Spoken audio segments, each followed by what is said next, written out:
Өскемен қаласының әкімі Жақсылық Мұқашұлына өтінішім бар. Осы Мызы көшені дұрыстаса. Міне.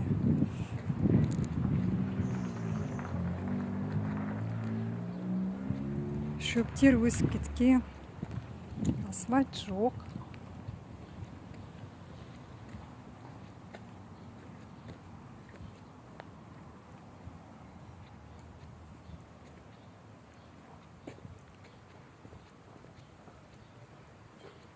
Джунгли болып кеткен барлық жерде. Қоқыс жатыр.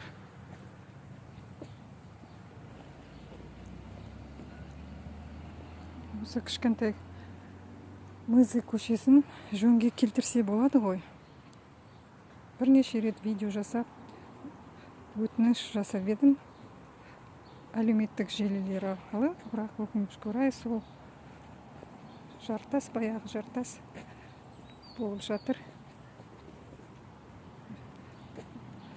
Көктемде және де күзде жаңбыр болған кезде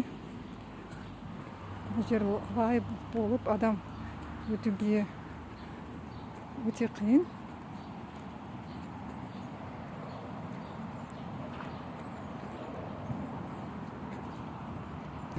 Және де осы көшеге қарама-қарсы Толайым сауда базары бар. Міне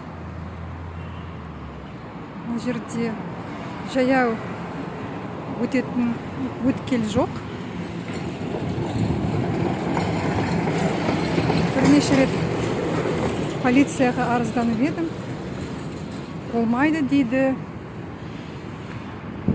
Өткені анау алыста өткел бар дейді. Ал бірақ жұрт мына жерде жүгіріп өтеді тағына. Өздерінің өмірлерін қауіпке тігеді. Өйткені ауыр сөмкелермен ана алысқа айналып бару қиынға түседі. Сосын мына жерден жүгіріп өтуге тырысады. Осы жерге өткел керек.